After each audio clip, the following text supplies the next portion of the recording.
to the Hodlcast.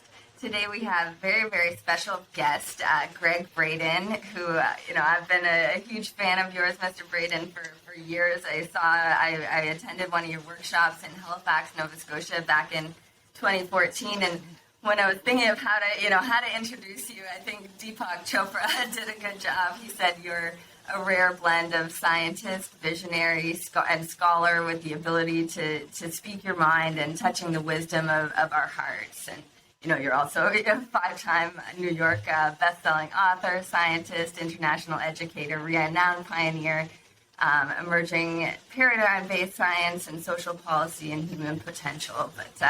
But what I'm excited to talk about today is Bitcoin, and you've been kind of putting out a few videos in the past couple months about Bitcoin, and I think you've articulated some of the points about it, really eloquently and beautifully. So just so excited to have you here. Thank you, Gregg. Well, may I call you Sasha on the air? Yeah, absolutely. Yeah. Sasha, I'm honored to be with you. Thank you so much for inviting me. Thank you for being a hub of information for your community in this revolution that is sweeping the earth. It's not just America. It's not just Europe. This is the whole world, and the opportunity to talk about it. And I guess I want to begin. I think it is important to talk about this because what we're going to talk about, not just Bitcoin specifically, but the revolution in the way we think about money, plays a central role in the life of every person in one way or another on this planet. And we now have reached a point where technology gives us the opportunity to do something that's never been done before, and that is the opportunity to have our wealth honored in a way that is equitable for all. And may I just begin with a little preface here before we go into the questions? Absolutely. Because, unfortunately, in our educational system in the West, there are always exceptions. Rarely do we teach our young people what money really is. So many young people believe they objectify it. It's something that they seek to attain through any means possible, because the thinking is if you have it, it gives you power in life. When the deep truth of money is that money is an energetic representation of our spiritual energy. I'm just going to say it again. Money is energy. We are energetic beings. And the energy, the effort that we put into the world with whatever we choose to do, whether it's a 9-to-5 job or entrepreneurship, or if we are athletes or artists, musicians. I'm a musician when I'm not doing this. And so I know that side really well. It's all about, we are expending our energy. And it is a spiritual energy because we are beings of spirit. And when we do that, we're providing either goods, physical goods for someone, or a service for someone, or information.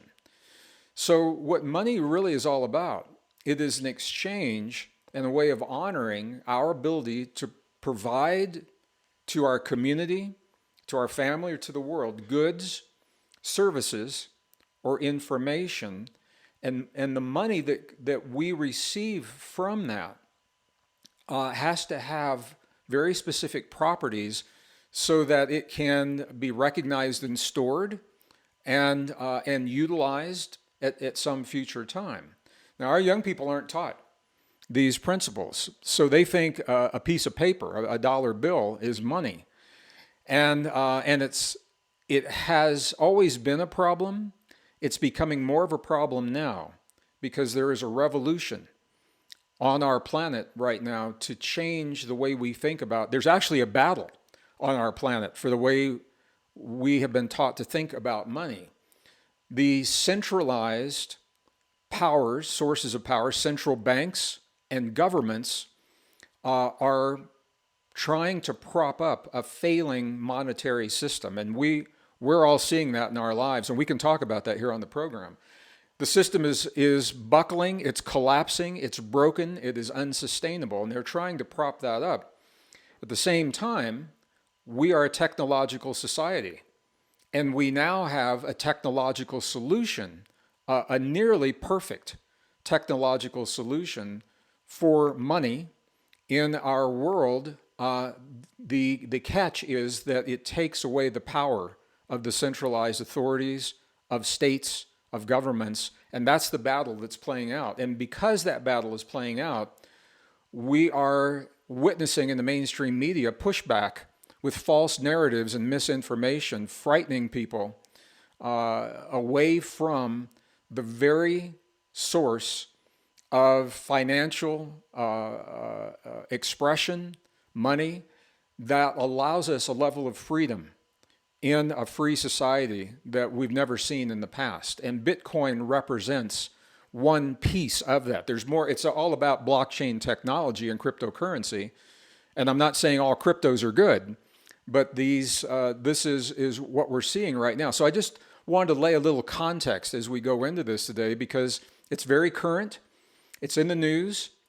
And if anybody watches C-SPAN, I don't have a TV, but I've seen the video clips of congressional testimony regarding cryptocurrency in recent weeks and recent months. And when I see people like Elizabeth Warren, for example, and I can say her name because she has become a public voice pushing back on some of this. She's put herself in that position. What I see, Sasha, one of two things happening. Either she has not taken the time, and others have not taken the time to really understand what we're doing here, or they do understand it and they are pushing back because it's not the path they want to follow.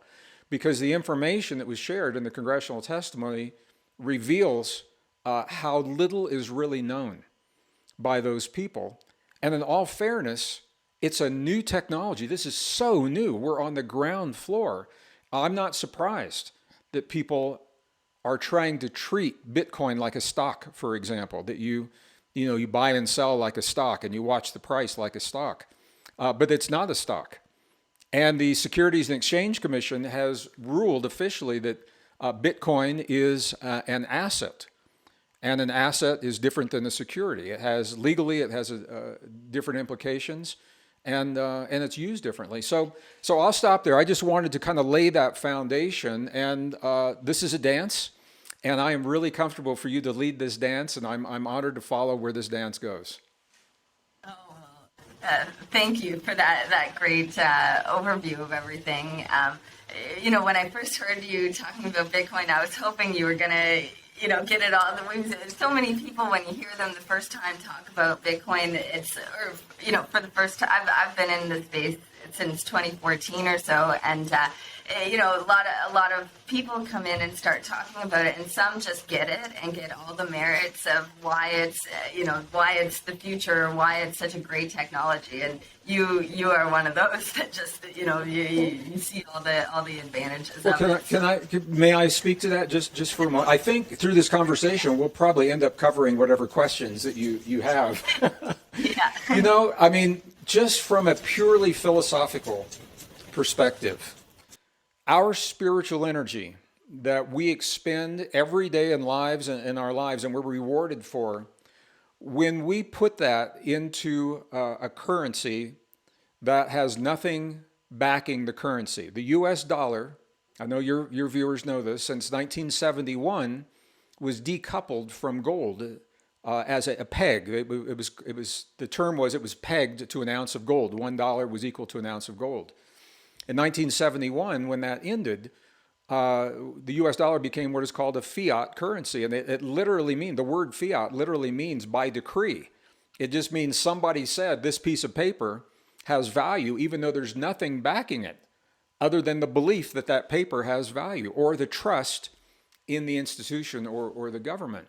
So here's where this comes down in our community. And I think, we can talk about all the technical things, but from a philosophical perspective, when we put our spiritual energy into a dollar and we store that dollar in a centralized bank, we're working on a system that's called a fractionalized banking system. And a lot of people don't know this. They think if they put $100 in the bank has that $100. Well, the bank legally was given permission to keep only a fraction of that $100 in the bank, and the rest of it they can use for other things. They can invest it, they can lend it, and all kinds of things. Well, here's where this gets crazy. During COVID, they relaxed that requirement. It used to be the banks had to have 10% of the money that we deposit. Now they're required to keep none of that, 0%. But here's the philosophical part. Our hard-earned money can be used by the banks to create war, and it is, to fund wars, to fund the building of weapons for wars, money has been weaponized. The US dollar has been weaponized against countries that don't conform to our standards or ideas. So we talk the world into adopting the dollar as a standard. And now that they have done that, if they do something that we don't like, and we've seen this in the past, we've created monetary sanctions against Iran, for example, and a lot of people didn't think much about that, or North Korea or Venezuela. Now it's happening against Russia, and it's in the news right now. But the people that are hurt are the people that can least afford to be hurt. It doesn't hurt the leaders of the countries. It hurts the everyday people that have the least bandwidth to absorb the shock of that. And people, it impacts their ability to feed themselves, to feed their families, to just food, medicine, energy, water. And personally, I don't like knowing that my spiritual energy can hurt my brothers and sisters that way, because a central authority chose to do that. Bitcoin is specific and is an example of a blockchain technology that gives us an alternative. Because the blockchain, what the blockchain provides, Sasha, and this is a mind blower. This is the first time in the 5,000-year history of Western civilization that a form of money is available that is not linked to a government. It's not linked to a state. It is peer-to-peer. It's not centralized. And that means our money cannot be weaponized. Our money can't be used to create weapons to hurt other people. And it can't be used to fund wars where a few financial institutions are making money hand over fist from those wars. And we all know it happens in every war. That's not news. But it's really up for us right now, because for the first time we have a technology that gives us an option.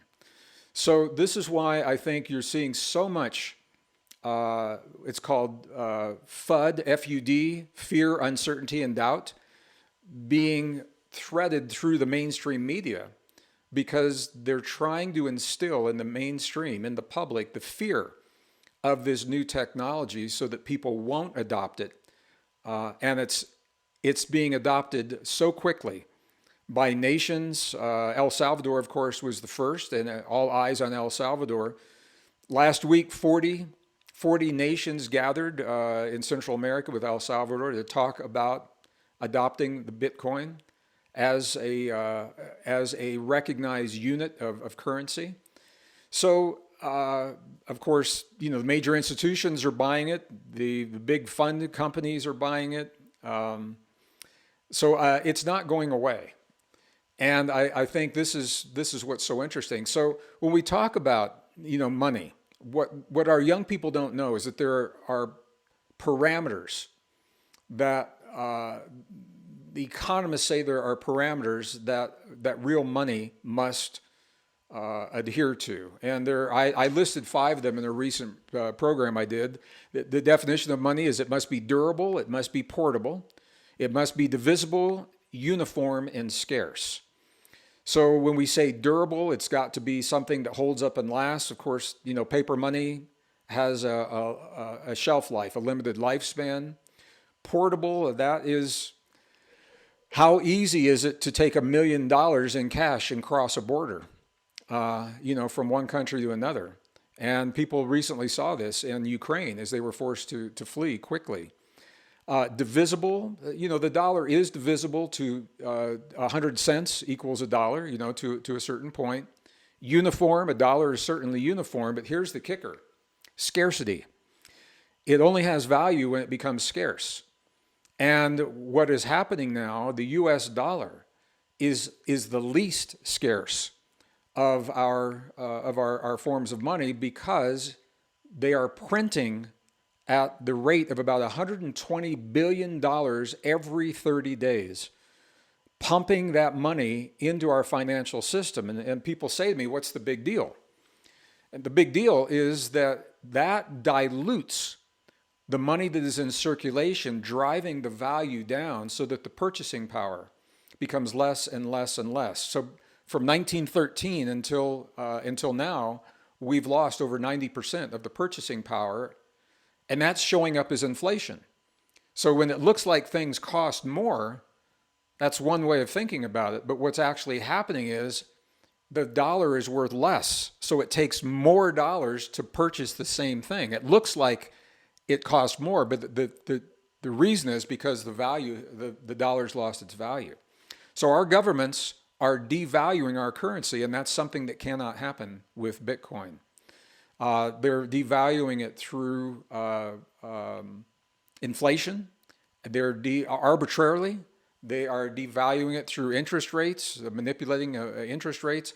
All of those things go away when we're talking about a digital currency, peer-to-peer, non-centralized digital currency. And right now, Bitcoin is the best that we have. There may be something that comes along later, but Bitcoin, for right now, fulfills these properties of money almost perfectly, because it is scarce. When the Bitcoin mining cycles are complete, only 21 million Bitcoin will ever exist on the planet. So, and it is programmable. So we know exactly how scarce that is. So I think what you're seeing, people are concerned about the volatility. It has these tremendous price swings. What we're seeing is there's an effort to devalue the Bitcoin so the big players can jump in and grab it at the lower prices because they know what's happening. And as it becomes more adopted, as the adoption level grows, it will become less and less volatile. So we're still so new in this new monetary system. But when people talk about volatility, they're thinking about like a stock. And Bitcoin is more of a store of value than a stock. Is it volatile day to day? Yes, it'll make you crazy. If you own it, don't watch it day to day. It'll make you crazy. But if you look at it year over year, since its inception in 2009, it has outperformed every monetary or every asset and it's outperformed everything. It's outperformed gold, hands over fist, outperformed gold. And I like gold. I'm a geologist by degree, and I believe in precious metals. And the reality is, one of the drawbacks, Bitcoin is only good if we have an internet. A black swan event that could take the internet down on the planet, who knows? You always want to have a plan B. And I would always, I'd always recommend some kind of a physical asset that you can hold in your hand, take to the grocery store for food or gasoline, because the internet is global, and we live in an age where black swan events, either natural or human-made, are becoming more and more common. So it would come back at some point, but you wouldn't want all of your wealth stored in something that you couldn't get to for a period of time. So this is some of the reasons why I think it's so important, because we've never seen this, and it's a very different way of thinking. And people, it's not a stock. So you don't think about it, and there are people that trade, there are swing traders and day traders, and you can do that, but it's intended more as a long-term store of value. Well put, Greg. Thank you. What have you seen? Just quickly, have you seen the work that's being done on the satellites? The company Blockstream that does a lot of mining. They've I think in 2019 got a satellite up there, and I think Elon Musk is working on it and a few others. So, like you said, if the internet goes out, it is a temporary problem. But anyone that gets back on the internet, they can connect up to these satellites, and it'll be running the most recent version of the blockchain. So that's Yeah, kind well, of I am familiar with that, and I think it's a good solution. We have to look at the context, Sasha. We're not living a normal time in history. We're living what is called a time of extremes, and we are living the extremes because multiple cycles, natural cycles, are converging. Climate is one of those. Economy is another. The economy goes through regular cycles of expansion and contraction. Human conflict goes through cycles. It ebbs and it flows, and there are very specific scientific parameters. The magnetic field of the earth influences the human heart and the way that we are willing to cooperate and work with one another. Myself, Dr. Bruce Lipton, we presented this to the United Nations a couple of years ago. So these aren't secrets. So we're living this rare convergence of cycles that has turned everything upside down. On top of that, there are humans that recognize this time of extremes, and they're trying to utilize it to implement a new way of living, a new world. Part of that is what's called the Great Reset. That is no secret. The World Economic Forum is 71, no less, that year where the fiat unhinged and all the so it's, I mean, they are very publicly stated that they are attempting to implement a new global society, the World Economic Forum, and they're using the United Nations and UN policies as the implementation arm to put those ideas into place. A revamping of the world's financial system is a part of that reset. What they're driving for is more centralization and more control. And what blockchain technology in general and Bitcoin specifically allow for is just the opposite of that. Decentralization.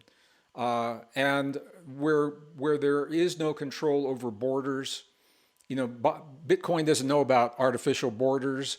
It doesn't know there are huge portions of our global population that have no bank account in some countries. Africa is a perfect example. I think the numbers, something like 80% of the population in Africa is called unbanked. So they've never been part of the system. All they need is a $50 smartphone and access to that satellite, and they now have the ability to share their wealth with their families in other countries, or they can come to the United States and work and send the money back to their family without having to pay a fee through Western Union, without having to pay all of these exorbitant fees, so their family gets a fraction of their money. That's just one example. So all of this is happening within there's a battle, and this is the context, to remake the financial system of the world. And what we're seeing is two parallel systems. An old system that is no longer sustainable. The longest a fiat currency has ever lasted is 50 years. So if we say that the dollar became fiat in 71, we're not far away from that. And we're seeing this play out. So I know we answered some of those questions. Can I talk about energy a little bit? Are you okay with that? Yes, and also maybe one thing, if we could touch on the CBDCs, central bank digital currencies. They pose, a very big threat that, if you're maybe unvaccinated, you can't have access to the money you're earning. Yeah. Like they just way worse than a digital currency than the existing fiat system. So. And they're using the environmental, energy consumption of the Bitcoin blockchain as the proponent, saying, "Oh, we've got all the great features of Bitcoin, but it's government backed and very much based on this Chinese social credit system, for the rest of the world." And it's very scary. I think you just said it all, Sasha, right there. You just you answered the whole question. If people want to know, first of all, there are people, when we have these conversations and they say, you're crazy, that will never happen, this is all conspiracy. So for people that are thinking that, all you have to do is look at where this technology is already implemented. And what a lot of people don't know is that Google and Facebook created much of the technology. They were hired to create the technology that China now is using as what's called the social credit score system. And it's kind of like China's like the beta test site. Let's see how it works in China. So the system, everyone in China is required to have a smartphone. The government gives you a smartphone, so there's no excuse. And you have an app. And because you are tied into a centralized banking system, there is no paper currency. It's all digital currency. The centralized system has visibility to your spending habits. And they have what are called social credit scores, where if you fall behind on child support, or you owe a traffic ticket, or you have driven too many miles and expended too much carbon dioxide, or you are not up to speed on all of your health certificates, and whatever they deem those to be, that will be reflected on the central bank currency and your app. So what it boils down to is if you go to get on a bus to go to work and you show your app, and if they have dinged your social credit system, it's a red, yellow, green. And if they've dinged you, you might show up a yellow, and the bus driver will say, you can get on the bus today, but you better get this taken care of. And if you've eaten too much meat, for example, you've gone out to dinner too many times, these are the things they're looking at. Or you've driven too many miles, or you have too extravagant a lifestyle, you get dinged red, and you have to compensate for that. So if you want to know the ideal that the World Economic Forum, for example, is looking at, we can look to the Chinese system. That, to them, that looks beautiful. My sense is I don't think it will be fully implemented in the West because we're not set up for that. I think portions of it probably are going to be implemented, and the first step is to create what's called the central bank digital currency. So it is a blockchain technology, but it's centralized. It's not the same as Bitcoin. They're going to pitch it. They're going to say, well, this is like Bitcoin, except, we're securing it so it can't collapse. The recent collapse in the crypto markets, I don't have the inside information. I'm seeing a lot of information that it may not have been spontaneous. That it may, and the timing is very suspicious, because that collapse with the stable coins, the specific stable coin, has created a lot of fear and uncertainty. And it opens the door for the government to come in and say, see, we told you, but here, we'll do the same thing, and we're just going to make it safer for you. And for people that don't really, who has time? Who has time to understand all this stuff? It's very complex. It's new. And for people that don't have time, they're going to say, great, we're going to get like a Bitcoin, except, it's going to be backed by the government. So it's about sovereignty and our choice to be sovereign in our finances and our wealth. And this is what a free society is really all about. And when we get pushback on that, we've got to really ask, what is the source of that pushback? Why would they oppose to having a form of money that can't be used to support war? Why would there be opposition to that? Why would they oppose having a form of money that can't be used to hurt people? Our global family, and many times they are literally brothers and sisters of people living in America. They have family in these other countries that are being hurt from the sanctions. There are other ways to do this. Money does not have to be weaponized, and it is right now, and it's very sad. And this is one man's opinion. It's very sad and it's very unfortunate and unnecessary, completely unnecessary. As an attorney in the space, I have to help people with their OFAC policies, like how to administer that as a Bitcoin exchange or a Bitcoin wallet. I'm totally in alignment with your views on OFAC, especially when you hear the people, typing into the company saying, "Why can't I use this?" Or they don't understand, they don't know that they're being blocked because of where they're located or things like that. So yeah, it's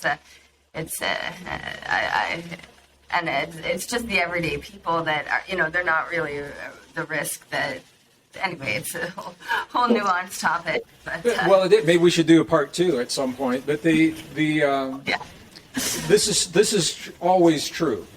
When these sanctions and when these authoritarian policies are put into place, the people that are hurt the most are the people that have the least buffer to absorb the shock of what's happening, and the oligarchs and the wealthy in those countries. It doesn't change their lives much at all. It's the everyday people.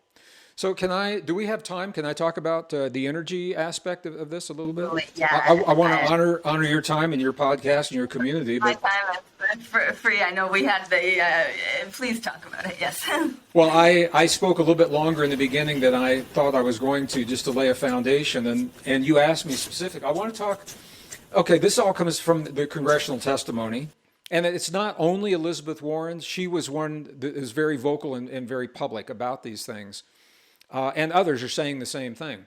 That they're Well, and saying, recently almost voted it in that they would ban Bitcoin mining in all of the European Union on this MiCA bill because of the yeah, environmental impact. And then the SEC recently put in those, that everyone has to put their ESG report so that what if that keeps going and in 5 years they have limits of how much ESG damage a company can do. The 28 listed Bitcoin mining companies. Will they continue to be public companies, or will that be right. possible? But Sure. Well, in the mining, because this is decentralized, there are efforts to try to regulate how the mining is happening. Now, Bitcoin began. It was the white paper was released, and the first Bitcoin became available in 2009. I think the white paper was released in '08 by Satoshi Nakamoto, whoever that is, and we've come a long way since then. So there may have been a time in the past when the Bitcoin, the machines used to solve the problems every 10 minutes that validate the blockchain network. There was a time in the past where they were certainly using more energy. The machines were energy intensive. Once Bitcoin became adopted to a greater degree and ESG became more popular, it's very, very much in vogue right now, all of that began to change. There was a study that was done last year, and I just want to share this, comparing Bitcoin mining and transactions to traditional banking. And it's really interesting. So we talk about traditional banking, and the way they did this, they took all of the traditional banks in the world and brick and mortar structures and the energy that it takes to air condition them, to heat them, to light them, the energy it takes for the ATMs of the world to cool the ATMs, to heat the ATMs in cold climates. They did not even take into account the transportation of employees back and forth to work. They didn't take that into account. And what the calculations were that the traditional banking system consumes about 263.72 terawatt hours per year. Now, I know to most people that doesn't mean much, but we'll just look at it in a relative sense. They did the same thing for Bitcoin mining and Bitcoin use, and it was less than half, 113.89 terawatt hours per year. So that, and in the United States, over 90% of the Bitcoin mining is being done through what's called stranded energy. As a geologist, I've always known about this. When they drill for oil, they're going to hit hydrogen, they're going to hit natural gas. If they're not set up for it, if there's no pipeline, if there's no way to capture it, they can't use it, and they flare. They just burn it off to get rid of it. That kind of energy now is being used, as well as hydro. And in El Salvador, it's geothermal from the volcanoes. So over 90% in the U.S. is coming from renewables. It's not coming from fossil fuels. The other thing that came up in the congressional testimonies is that Bitcoin is used for illegal purposes, and nothing could be. This is where it gets so interesting. The intrinsic value of blockchain technology and of Bitcoin is that the entire ledger of every transaction leading up to the moment you own it is transparent. You can't hide how it's used. You can't hide where it goes. That is the intrinsic value. When people say there is no value, that's the value. If you want to do something illegal, what you want is fiat currency. You want dollars that nobody's going to find, and it's just the opposite of what the testimony, congressional testimony, was saying. And I don't think these are bad people. I really believe that they're busy people, too busy, and I don't know how well their staff helps them to understand that this is a beautiful, powerful, new technology that levels the playing field when it comes to finances for the people of the earth in a way that's never been done in 5,000 years. And it is an opportunity for everyone to participate. It's an opportunity of freedom. It's an opportunity to honor our spiritual energy and to not take our hard-earned money and use it to support things that we would never, our values, our morals would never support in a million years. And I think if Elizabeth Warren really understood that, I think she's probably a good person. I don't know her. But if she really understood that, I think she might think differently about it. And I think she's being fed information. And that's unfortunate as well, because a lot of people trust her right now. So, yeah, we covered a lot of ground. So did we answer all the questions?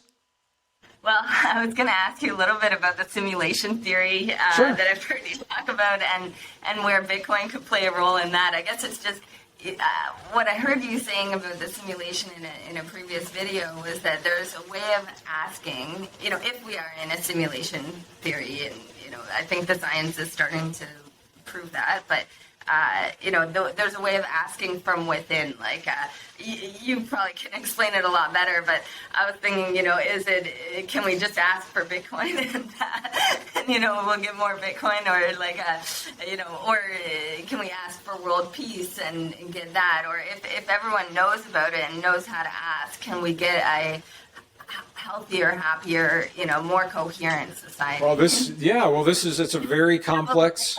No, it can be a complex question. So first of all, I think it's no secret to anyone, certainly to your viewers, that we are moving into a digital world. Everything is digital. Our books are digital.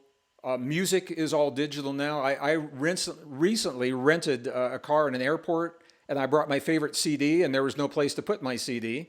And in the rental cars, all the music is gone digital. It makes sense that money would go digital. And the thing is, how do we do it in a good, truthful, honest, healthy way? That's the thing. The science, beginning in 1991, began asking what's called the forbidden question. And the forbidden question is, are we living in a digital reality? Now, to a lot of people, that has no meaning at all. Are we living in a simulation? What the question is asking is it possible that we are not really here? That what's called a base reality, is somewhere else, and that we are projecting ourselves into a digital simulation to learn something, because that's the purpose of a simulation. A simulation is to learn a way of being in a relatively safe environment that you're going to need, when you go someplace else. I have cat hairs floating in the room here. So that is called the forbidden question. A series of experiments were run. So and I've done a lot of videos and written books about this, if people are interested, but it's on my YouTube channel. But they ran a series of experiments to see what are the odds that we are in fact in a digital reality. They created very complex algorithms plugging in all of the things, everything from weather and social activities and human behaviors and all of that. And the bottom line is there's over a 90% probability that this, where you and I are now, is not our base reality, that we are in some kind of a simulated reality. Now, what's interesting is within this simulated reality, we are now moving into a simulated reality with what is called the Metaverse. So in the Metaverse, it is a digital reality based on blockchain technology, where real estate is bought and sold, education happens, businessmen project themselves into lifelike avatars. They sit down at a desk and they make mergers and acquisitions and business transactions. So is it possible that we are rebuilding within our reality another reality that reflects what we already are anyway? And if that's the case, what does that mean for money? What does it mean for Bitcoin?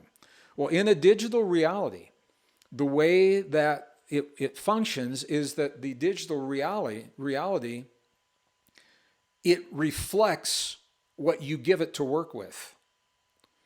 So it's true in this reality. You know, the biblical sayings, when the Gospel of Thomas was discovered in Nag Hammadi, Egypt in the 1940s, these were the books that were edited from the traditional Bible. One of those is the Gospel of Thomas, 114 sayings that were recorded by the scribe that followed Jesus as he was teaching. And one of the things we've all heard, ask and ye shall receive. And so one of the disciples asked Jesus, you know, how come we ask and nothing happens? And what the answer was, and I'm going to paraphrase because I'm doing this from memory. I didn't know we were going to talk about this. But what the answer was, all things that you ask, you'll be given. All things you ask within my name, you'll be given. So far you have not done this. Then here's the key. He said, ask without hidden motive. Be surrounded by your answer. Be surrounded by your desire that your gladness be full.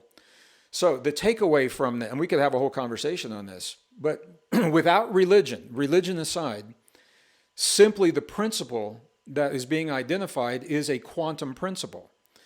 If you be surrounded by your answer, it means you're coming from the place that your prayer has already been fulfilled. You're feeling the feeling as if the prayer is fulfilled, and because you're giving the quantum field something to reflect back to you. If you're feeling that you're already loved and accepted, if you're feeling that and you live your life as if that's true, then the field can reflect it back to you in your partnerships and your relationships.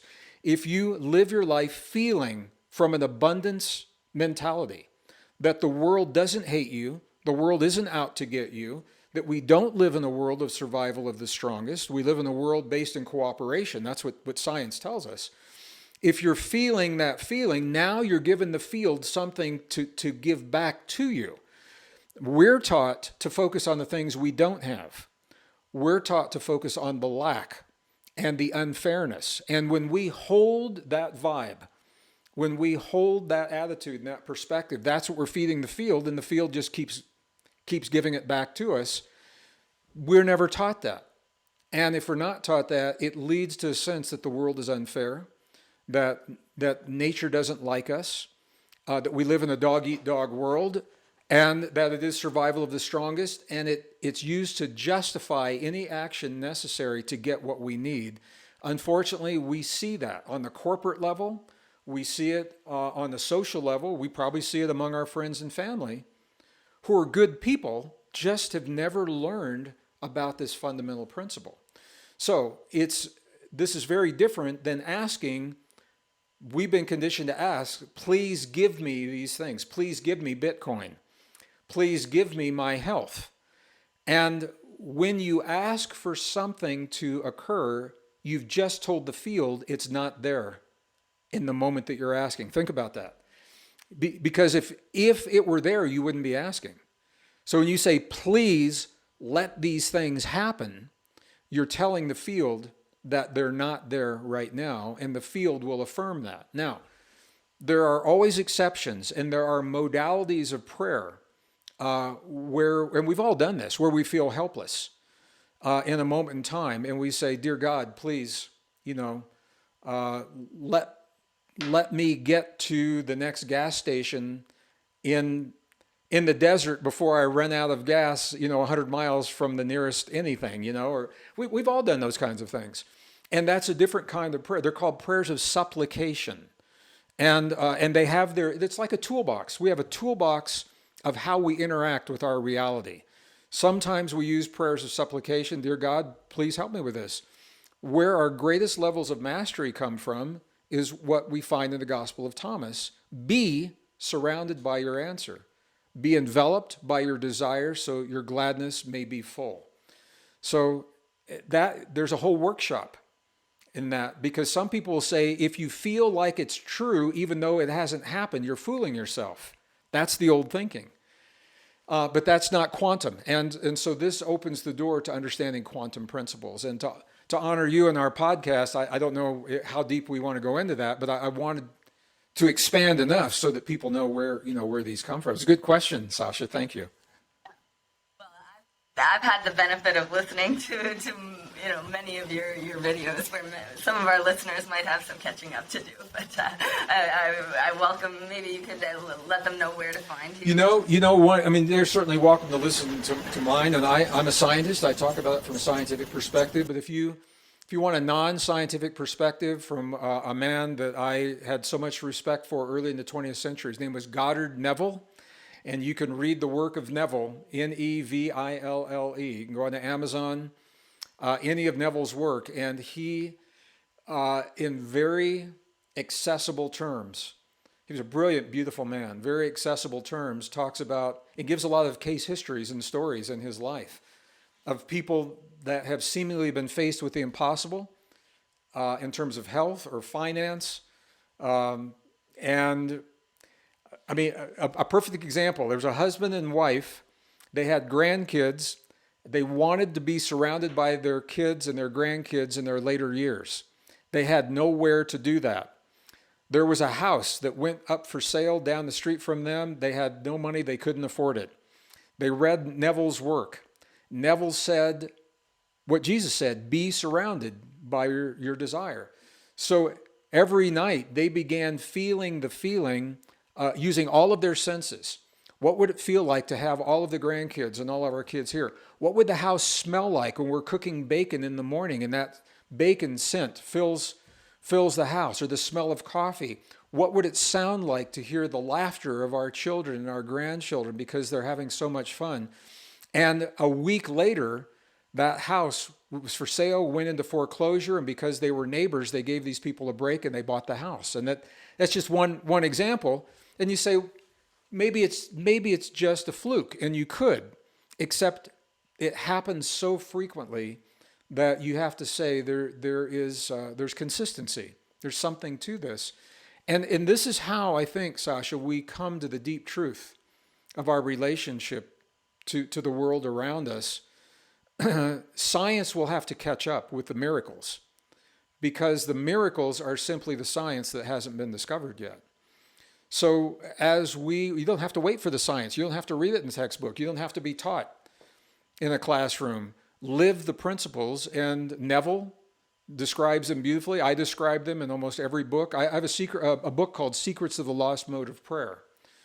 And this mode of prayer is feeling the feeling as if your prayer has already come to pass, not asking for it to happen. It's a little pocket book. It was written in 2005. It's been very successful. And, it's available on Amazon or, wherever books are sold. So does that help with that question? It does, absolutely. Thank you so much. Yeah, and then maybe on a broader sense, if the whole world, or even 1% of the world that is already in Bitcoin, instead of fearing the government-backed digital currencies, we just need to project the peaceful and the happy and the prosperous, direction for Bitcoin, and that's where it will head. Well, I'm a huge fan of a man. I never got to meet him before he died. I wish I had. His name is Buckminster Fuller, and he's a brilliant visionary back in the 80s. He was very prominent in the 70s and 80s in the last century. and one thing he said has stuck with me, and I think about almost every day of my life. And what he said is simply this. He said, you'll never change the world by fighting against the things you don't like. He says, if you want to bring about change, build a new model that works better of something that you do like, and people will go for the new model, and the old way falls away. The old way collapses. And that's very different than feeling like we have to go back and fight and tear down the old way for the new way to happen. So we're living a time of extremes, and I think there are two parallel societies that are emerging. There is a society that is entrenched in the old way, and we're all in it to some degree.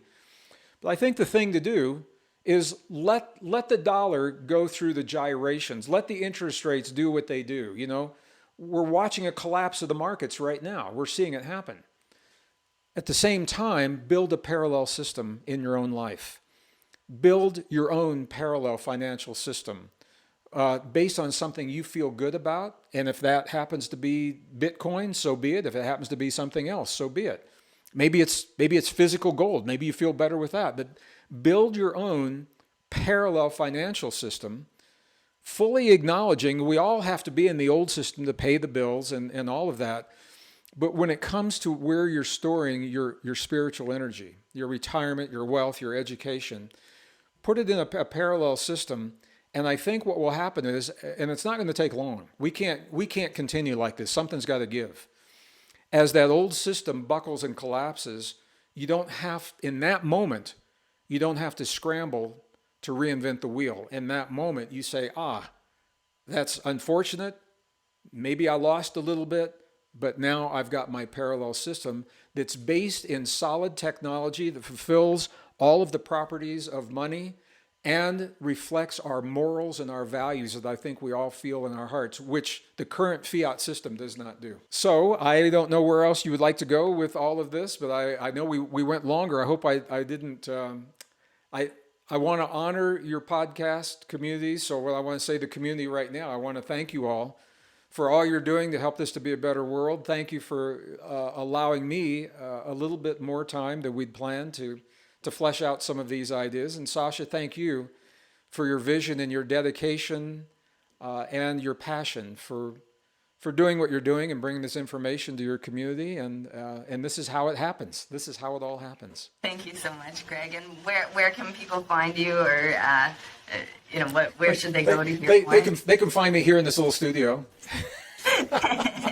No, if my website, it's my name. It's www.Gregg with two G's, Gregg, Braden, Braden.com. And you'll find out about the books are there. All the books are on Amazon. You probably get a better deal on Amazon if you just go to Amazon. But for live events and things like that, tours in the archaeological sites, ancient archaeological sites, when the world and the politics permit those kinds of tours, we'd like to do those. Yeah. Oh yeah, I would love to go on one of them someday with you. I'll save you space. So Sasha, thank you for the opportunity. And if you think about this and you want to do Greg and Sasha part 2, we could plan that for later in the summer. Oh yes, that definitely. Or maybe maybe if you and I.